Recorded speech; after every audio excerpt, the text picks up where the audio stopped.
We'll be here.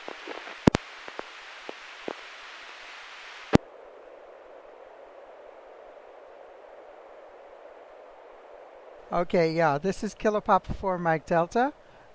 Thank you, Neil. We are now live on YouTube. Roger, thank you, Carol. Good evening. This is Neil, Kilo Lima 7 Hotel, Quebec, Romeo, your net control operator for the River City Arcs slow scan television net tonight. This net serves for training and practice and image transmission modes, and meets Wednesday nights at 9 p.m. on the N6NA repeater on 441.30 megahertz. River City Arcs members and all licensed amateur radio operators are welcome to participate. If you wish to join the net or need to make a call on the repeater at any time, please announce your call sign between transmissions and net control will acknowledge you. If an emergency should arise and you need the repeater, please contact net control by saying break, break. As always, a double break signifies emergency traffic, and the net will stand by for you until the emergency is terminated or the traffic is moved to another frequency. Stations who wish to check in on the net are asked to respond with their full call sign using the recognized ITU phonetic alphabet in their name. I will recognize each station before continuing. Stations that would like to participate on the net for tonight, please come now. November 6, Papa Golf, Quebec, Bob in Roseville. Good evening, Alpha India 6, Delta Golf in Florin. Good evening, this is Anders, K3REH in Folsom. Here we got number 1, N6BGQ, Bob. Number 2, AAI6DG, Joel. And number 3, K3REN, Anders, if I remember correctly. We missed you on the last time. Anybody else? Yeah, this is Carol, Kilo Papa 4 Mike Delta, Citrus Heights. Carol, KP4MD. I'll check myself in. Neil, Kilo Lima 7 Hotel, Quebec, Romeo. Anybody else?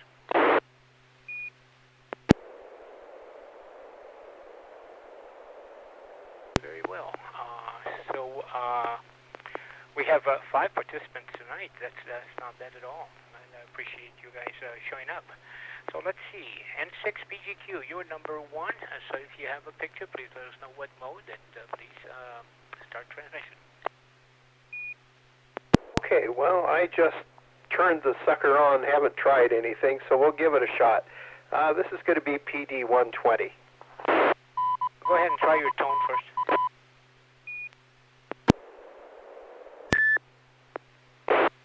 We got a very short tone.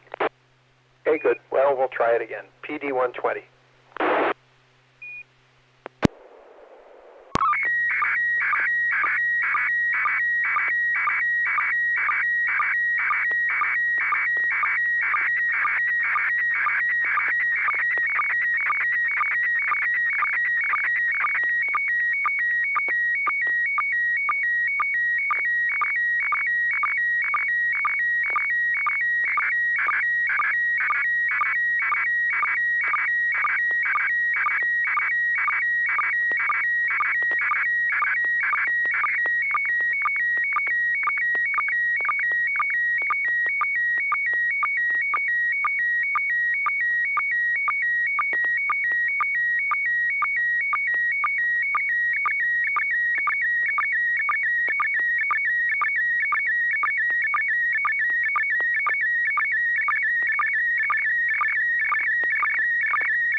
well, Bob, at N6 VGQ. Good reception, white background, and very, very few artifacts here. So let's go with the number 2, AI6DG. Joel, good evening, and your turn for comments. So we've got text at the top, why my car gets bad mileage, although the very bitty top of that is cut off. It's we've got a little white band at the top, so I don't see the complete top of the text for why my car gets. And then we have a pie graph below that in red, green, and blue with a little wedge for big engine, a slightly bigger wedge for bad aerodynamics, and then a monster big wedge for, I like the sound it makes when I put my foot to the floor. And again, it's cut off at the bottom, only this time instead of white, I've got kind of a green bar, and below that, all kinds of colors of static. And otherwise received quite well. A few pops, but well otherwise. And I think you're missing a few sections of the pie. What about the feel when I get pushed into the seat, and what the girls think, and so forth? I think we could add a few more categories here. Back to net, AI6DG. A very good description. Yeah, I think we could all create our own little pie charts, but it's an interesting one. Thanks, Joel. NSK3 REN. REN. I can't read my handwriting anymore. Please correct your call letters for me. Please go ahead for your comments. K3REH, as in hotel at the end there, but it looks like N. Yeah, very good reception. I have a few sparks, but they are visible just because it is a very plain white background there. Highly scientific diagram, certainly. I think it is accurate down to the fraction of a percent there. Maybe I would put a blue part also with the other guys around me. I had the pleasure of driving twice down to the Bay Area the last week here, and there are plenty of other people out there that definitely increases my gas mileage or bad mileage for the car. But yeah, very good reception, and like Joel, I had a little bit of sparkly at the bottom there, so it looks like it was cut off at the bottom and at the top, but otherwise a very good reception. K3REH, back to net. Very well, sir. REH it is, and thou shalt not forget in the future. So thanks for the corrections. KP4MD, your turn, Carol.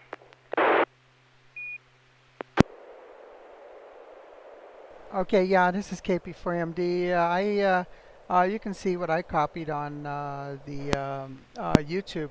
The top line, half of the words got cut off, and I was thinking it said why my cat gets bad mileage. It didn't make too much sense, but now I realize that there's a car. And a funny pie chart there. Okay, I don't have anything new to it. Contribute back to net. This KP4MD. KL7HQR, thanks, Carol. Yeah, being the last one on the list, all I can do is ditto. The same thing. Again, the cutoff in the front. But I have to admit that my imagination was not sharp enough to assume that it could be why my cat gets bad mileage. And I do have a cat, so anyway, good one, Bob. Back to you. Go ahead. Okay, well, I had to put something on the net, and so my son had sent this to me as a email, and I just copied and pasted it in, and of course the aspect ratio isn't quite right, so doing it very quickly while the 10-meter net was going on and I was trying to contact them kind of unsuccessfully, I just put it in, and so it on its own cut off the top and the bottom because the ratio wasn't quite right. And those are about the correct reasons why my car gets bad gas mileage, other than the fact that, you know, it's got a few extra parts on it that make it go fast but suck gas. Anyway, that's what I had for tonight, N6PGQ. N6PGQ, KL7HKR. Well, thanks for the effort. If you're trying to do 10-meter net and try to set up a picture for the, sometimes I still have problems setting up mine, so thanks for taking the time, and really appreciate it. So let's go to AI6DG. Mr. Joel, your turn, sir.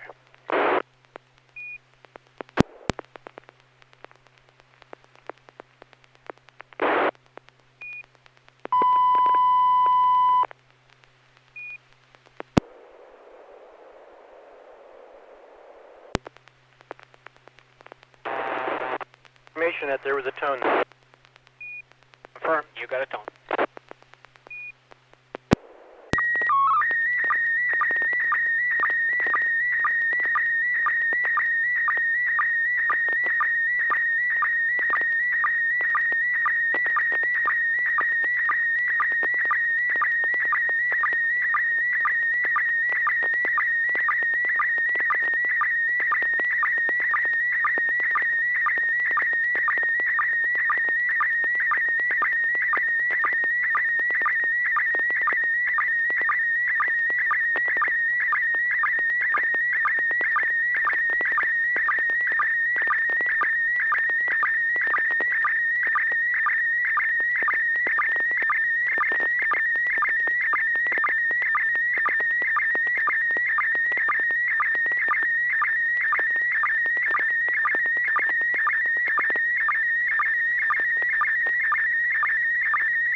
AI6DG, KL7H2R, and the net. Good copy, and I'll leave my comments for the end. So who is next? Anders, K3R. You're next in line for comments, sir. I received a very nice picture, a kind of extreme landscape with a lot of granite rock far away and deep valley below, or maybe the rocks are high and that's why the valley is a valley. Three guys in the picture, two guys sitting on a ledge. Looks a little hairy to me. My stomach would totally turn inside out, if I was out there. And then one guy taking pictures of them from on the left side there. Fantastic picture. Looks like probably related to some earlier pictures we've seen from Joel. Kind of reminds me of Morro Rock in the Sequoia National Park, but I'm kind of assuming that this is maybe Yosemite, but similar landscape, similar extreme views. Very nice picture, and just a few sparkles here and there. I have a buzz line going horizontally just above the AI6DG logo, but other than that, a very clear reception. K3RH, back to net. 3REH, KL7H2 on the net. Thank you. Very good comments, and let's see what Carol has to say. KB4MD, your turn. KL7H2R on the net. Okay, yeah, this is KP4MD. I have to second everything that Andrew said, and a couple of people they're apparently they're young, foolhardy people, feel that they're indestructible, and hopefully they don't have a earthquake come along. They just give them a nudge to drop them into that precipice there. But that's a very, very impressive and I think rather foolish thing for people to do. But yeah, back to net, KP for MD. I second that, Carol. KB4MD. So let me tell you, I have been for a long time what those guys are. Very, very young and very, very immortal. And I did things that looking back now, and I'm not neither one of them anymore. I've done 13 parachute jumps, and that picture really gave me the like Andrew said, make your stomach just flip. I could not do. I would have a hard time being the guy taking the picture. So, but it's a fantastic picture. Very, very, very good reception and a very good background as well. So let's go to N6BGQ for his comments. Well, I can't make it very many more comments on the picture. We did have that wavy scan line right above AI6DG, and my dear old computer did its triangular-shaped green horizontal scan line bars all the way from the top left corner down about a fifth of the way across the bottom. It was kind of like a Christmas tree, and in the very bottom of that is half of the DG, only it turned red instead of white. So my computer or sound card or something didn't like the picture. Anyway, it was a good one, and I'm not that foolhardy anymore on the precipice there. N6BGQ. N6BGQ KL7HQR. Yeah, if we discussed that issue, I think it has something to do with timing. I'm quite sure next time the word goes to Carol, she'll probably make some additional comments there, on how to address that. So, Joel, AI6DG, back to you for further clarifications.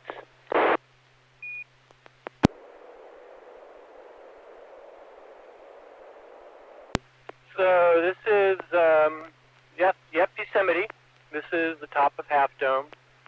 So once you get to the top of the Half Dome, I don't know what people think's up there, but it's actually the top of Half Dome is huge. I mean, it's not flat necessarily, but actually there is quite a bit of it that's pretty flat, or at least not super steep.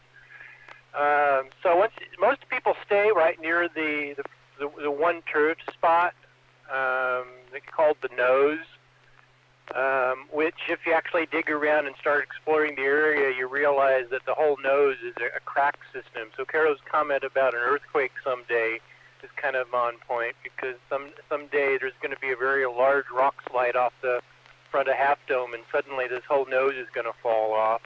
I have no idea soon. I mean, geological terms soon could be any time in the next 1,000 years, so it doesn't really apply to us. I was somewhere up in the area taking pictures and noticed people out on this diving board, and you got certain place names in geography that are so common they're almost useless. I mean, how many Clear Lakes are there? How many places called diving board are there? So actually the officially named diving board that's on the USGS maps is actually in the background just above their heads, in a location that's very off trail and very few people get to. But this particular diving board, obviously these guys are crawled out and doing a photo op. I don't know if that's one of their friends off to the left that's taking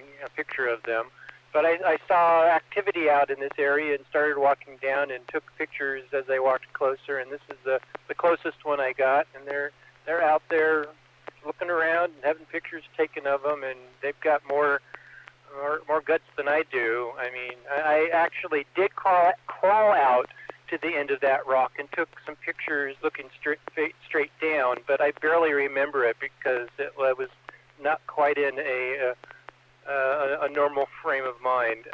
It was scary. And it's a good drop below that. And it's, I don't know, 1,000 feet or something. It's crazy. And if you know Yosemite Valley, you can actually recognize some of the things in the background. 3,000 feet down in the background.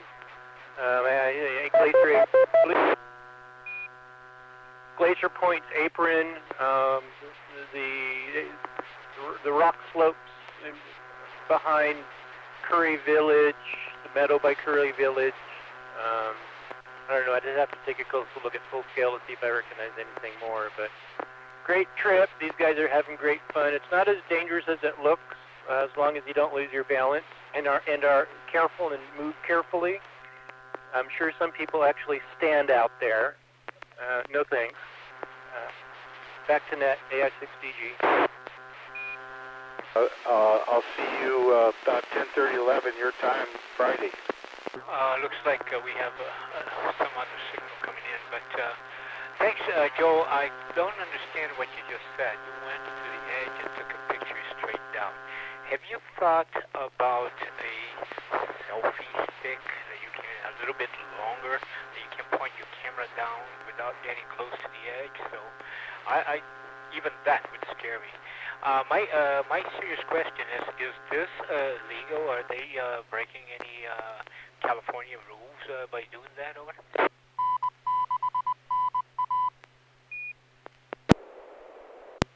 Why would they break? I mean, there's nothing that says a fool can't do something dangerous to himself. It's not going to hurt anyone other than him for the most part. There's no trespassing sign. They're in the wilderness. This area is designated a wilderness zone. It's not Disneyland. National parks are not Disneyland. The objective is not to protect you from yourself. Well, I understand that, but this is being California and being a state park. You're right. You cannot protect anybody from what they want to do. They're going to do what they want to do. But normally in California, there are all kinds of rules and regulations that you probably can. And even outside of California, if you go to Yellowstone, you cannot get closer to the big geyser anymore like you could in the past. There are all kinds of rules. But anyway, I hope that they got out of there in good shape. Thank you. Fantastic picture, Joe. Really appreciate it. Anders, K3REH, you're next in line, sir. Please go ahead.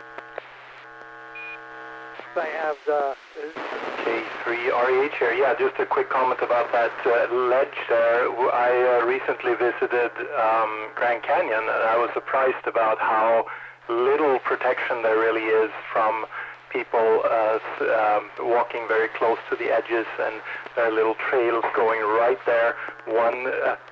Just one step off the trail, and you can literally make a 1,000-foot jump, which you may not intend. So, yeah, I agree with Joel there that national parks are definitely not Disneyland. How's fine. Good comment. Good comment. So, anyway, sir, if you have a picture, please let us know what kind of boat it is, and let's go see it. So this will be PD 120, and here is a tone. Yeah, good tone, no problem.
WREH, KL7H2R, and the Net. Good copy, although this time quite a few artifacts on the blue background. And I'll leave my comments for after Carol. KP4MD, to you for comments, and if you have a second, some words for Bob on his distortion on his picture. Go ahead. Okay, yeah, this is KP4MD. First of all, going to put a shout out to Craig, WP2N, who's watching on YouTube Live and says that Yosemite has started the firefall again, and the website has a sched for 2021, I suppose, with the wildfires going around. We also have KM6LSO, Lima Sierra Oscar, who's watching on YouTube. And I see the picture there. It's looks like a typical oil rig that I've seen down in places like down in Bakersfield.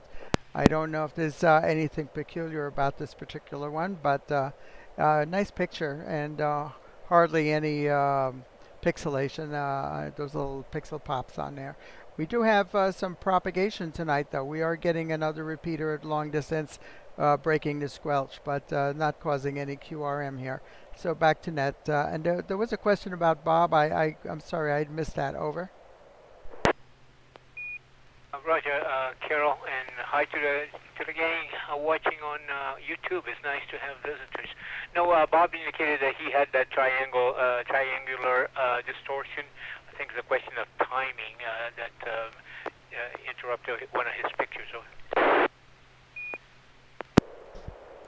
Oh yeah, that has to do with the calibration of the clock on your computer, and there's a way to set that. It depends on the software you're using. If the time base of the computer is not compensated in your software program, it causes a loss of synchronization horizontally, and causes that sort of a slant. So back to net. KP4 Mike Delta. Roger. Yeah, we'll work with Bob on that a little bit since I need to learn that. Thank you, Carol. Anyway, my end here, what I see is a beautiful blue background with some clouds, and if I am correct, there would be one of those pumps for petroleum extraction. My folks, when they came from Brazil, they got very enthusiastic about seeing so many of them up and down 99, and that was before 5 was built. Not so many left around California anymore, but it used to be called, the slang name for them was little ants. So this one seems to be in extremely good condition, well painted. So let's see, let's go to Bob, N6BGQ, your comment, sir. Okay, well, this one I didn't have any timing problems. The picture's, totally in good shape. You can see a windmill for wind generation in the back, right to the very right of the picture.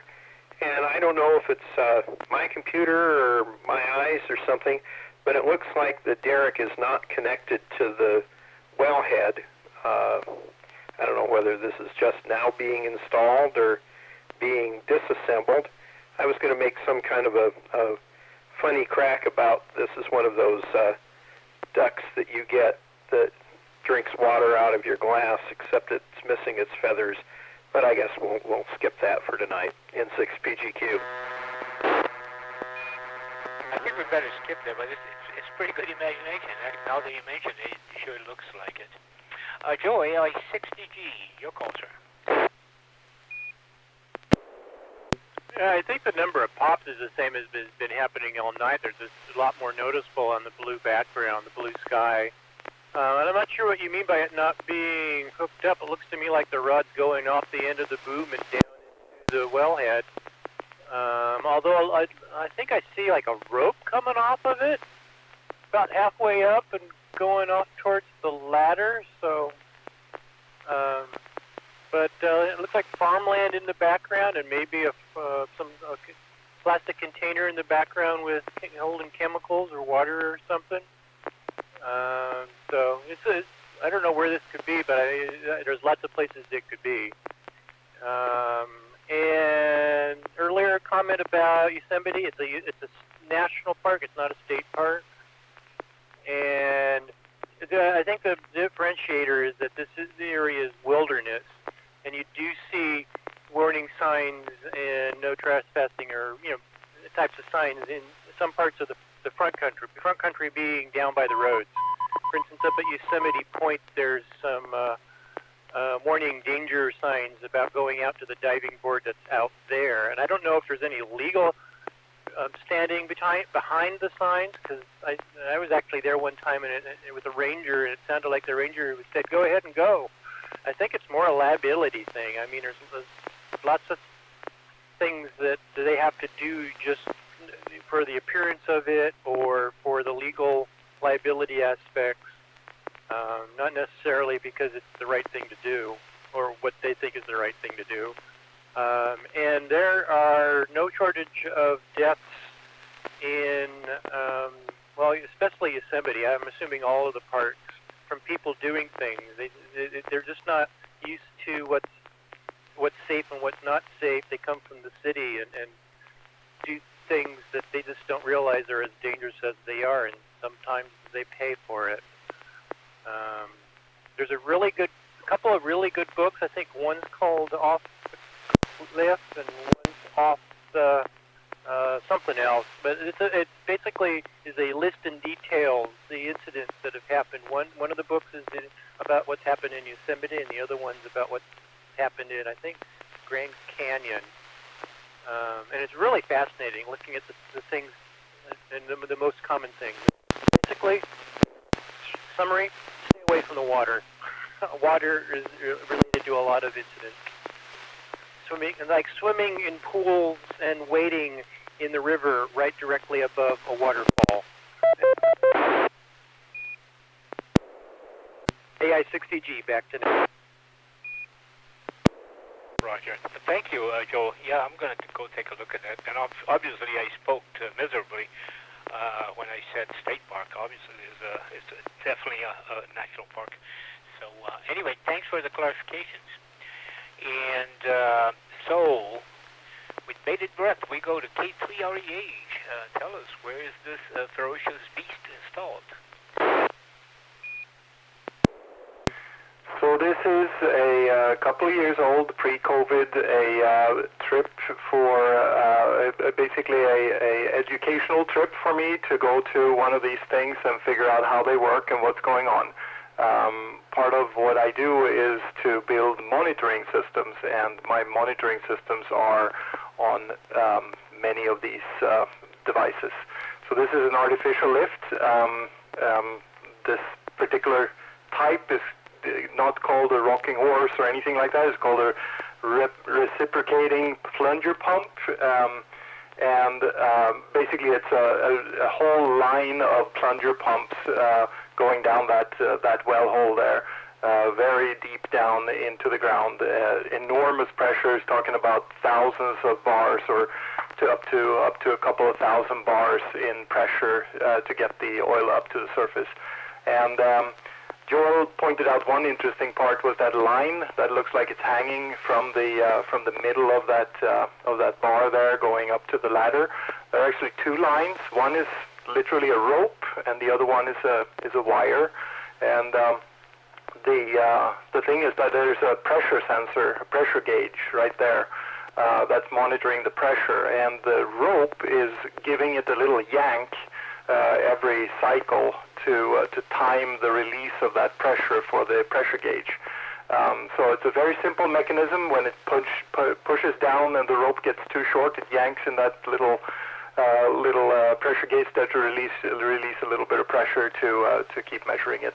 The other interesting thing that I learned was that white tank in the background there. I'll break. The white tank in the background, like Joel pointed out, some kind of chemical, and that was actually one of the things that we were monitoring with this whole system, was monitoring the dispensing of those and controlling the dispensing of those chemicals. And obviously I'm curious, so I asked the the guy that knew everything about this, I asked what's in that tank, and he said chemicals. Don't ask.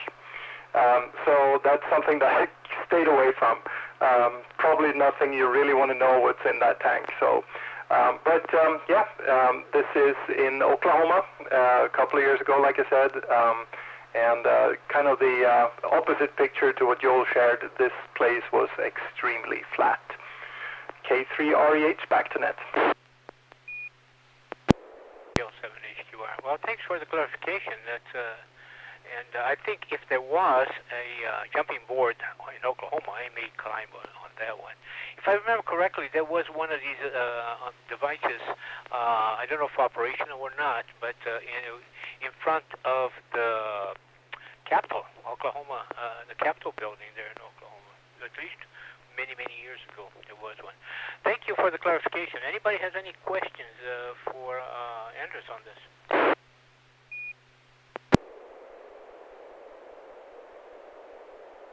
Thank you, and interesting that your job, your company, and your artifacts take you to so many different directions. It's quite interesting. Very well, Carol, it's finally your turn. KP4MD, we're ready for your picture.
Scale 7HQR. Interesting picture, Carol. He came in okay.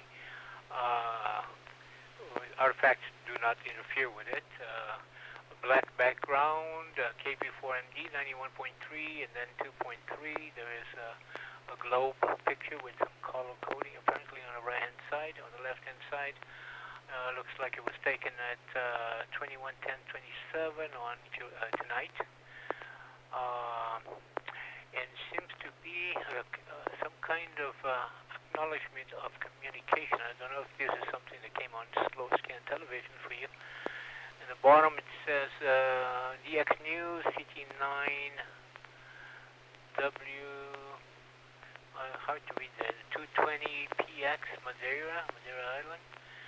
And I see some symbols, looks like one indicating California. And another one just in the Caribbean. And of course the Terminator line, some people call it the gray line, on the map. And I have a hard time, due to my eyes, not the reception, to read what's in green on the left-hand side. So interesting picture, curious to know what it is. N6PGQ, you're number one for comments. Okay, well, my scan did it again on this picture. But, yeah, it's daytime here, and it looks like the little red dot is centered right on top of us. There's a circle with a red mark in it, and it looks like somebody is trying to contact someone else who's looking at the gray line. And I was going to make a nasty comment. They were also listening to KUOP also at the same time on the frequency 91.3, N6PGQ. Roger. Yeah, I didn't notice about that differentiation that on the picture on the Terminator obviously show the sun just over the Pacific, and by the time there is 21:10. I have to think about it. Could be Zulu. So let's go down to AS6DG for your comments, sir. Yeah, I'm looking at this, trying to figure it out, and not having a whole lot of success. I mean, at first glance, it looks like it's just kind of like instead of a weather station, you know, with local weather temperature, humidity, so forth, it'd be a ham weather station, because we've got the sun up on top, and some graphs that are probably graphs of some parameter, I would guess, about the sun, and then a legend on the extreme right, but I see 5 items in the legend and only 2 graphs, so I'm not sure. So although I suppose, do the colors match the graphs? That's possible. On the map down below, so we've got a world map with the shadow sun highlight boundaries and some dot graphs. The time and date in the upper left, and below that on the left are DE and DX, each of which has a time, a latitude, longitude, grid, and the DX has something else below that. And I'm assuming those match to some of the dots on the map. I noticed there's 2 orange ones. One's with orange center and one with orange circle. So are those 2 like the 2 antipoidal, you know, opposite sides of the globe? But I don't see that for the green one. But then we've got the triangles that I think match with the entries that we can't read the legend of in the extreme upper right. So what are those? Yeah, how does it all fit together? I look forward to hearing. Back to net, AI60G. Oh, wait a minute. The colors of some of those match the graphs. So, yeah, they're somehow related. I look forward. Back to net. 60G in the net, KL7HQR. Yeah, just thinking, if it is Zulu, 2110 Zulu would be equivalent to 1310 here in California. If you look at the position of the sun just west of our latitude, that could be possibly it. So, again, interesting to see how it goes. Interstate 3 REH, your turn. Yeah, I would concur with that. The time gives away a lot here. So 2110 matches where the shadow of the sun is Zulu time, so that would make sense. DE there is orange, same orange that we have on top of California at 1310, so that matches in relation to Zulu time what California time would be, and then the DX matches the one in the Caribbean 4 hours out from us. That is green, so all that seems to be something. The yellow dot to the out in the Pacific there is obviously the sun. I'm curious about the white dot down over the western part of South Africa there, and then yeah, the other dots I can't really make out what those would mean. So very interested to see what this is. K3REH, back to net. All right, Carol, it's your turn to clarify this. As you can see, a lot of questions, a lot of interest. KP4MD, KL7HQR. Okay, this is KP4MD, and this is a screen capture of a program that's called Ham Clock. It's a freeware that you can download and run on a Raspberry Pi. It's supposed to be something similar to the Geochron clock that you could buy for like $1,000 and stick up on your wall. Those big widescreen clocks of the world. Map with the maps and all the information on there. This has some information. Yes, that's the UTC time in the upper left-hand corner. DE is is my location. It's got my coordinates there, our local time, and our grid square. The DX is my destination station where I'm trying to contact. You can plot anywhere with the point. You could point with your mouse, click anywhere, and make that the destination. And it shows what the time is there, and it shows the distance and the bearing. That's the numbers at the bottom in green there on the left-hand corner. The DX News, that's an RSS feed that goes through various. It rotates through various different sources, and just brings up some interesting ham news on the expeditions and things of that nature. The yellow circle is the sun. The white circle is the moon. The moon is over that point over there, over Southwest Africa. The hollow orange or red colored circle in the Indian Ocean is the antipode, just like it's the antipode from where we are. And the other triangles that you see over the East Asia there and Australia, those are the Northern California DX Foundation beacons that rotate every so many seconds. They're on 20 meters, 15 meters, and 10 meters. I think they're on some other bands too. And as the clock progresses, it lights up the beacon that's transmitting, and the color of the beacon is the frequency band it's on. And those are the five frequency numbers that are up in the upper right-hand corner of the screen. And yes, there's a composite image of the sun with the sunspots there. That's supposed to be a real-time image. The graphs at the top, the one with 91.3 is the solar flux, and it shows the variation in the solar flux over the past 30 days. And the one that says 2.3, that's actually solar wind. And that one I have set up to actually rotate through several different other parameters.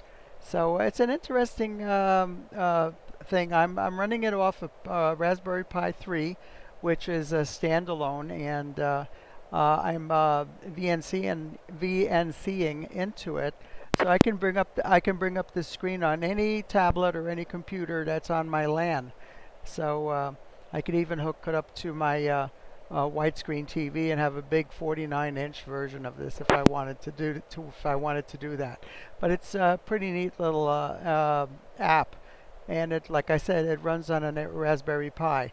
So back to net. This is KP4MD. KP4MD, KL7HQR. Fascinating, Carol, and very, very interesting. I'm going to try to read a little bit more about it. Let's open for questions. Anybody has any questions for Carol? K3REH? K3REH, go ahead. Yeah, so is this a completely standalone thing, or can it somehow be connected to your radio equipment? Excuse me. Yeah, it is. Right now I have it running standalone on the Raspberry Pi 3. It can also, I think it also ran on a Raspberry Pi 2. It doesn't require a lot of power, but there are ways of interfacing it with a radio. I really haven't read into that, but I know for sure that there are ways to interface this with something like an Elecraft KX3.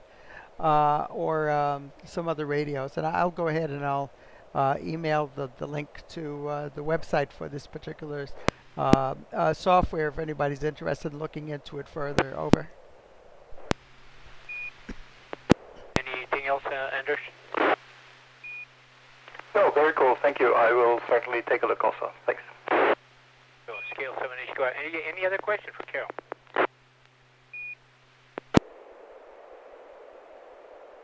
Well, I tell you what, I see here that we're coming up to 10 o'clock, and I probably should let my picture, it's not that important, not that exciting as the one you guys sent out, leave it for the next time, and I think unless anybody else has another picture they would like to share.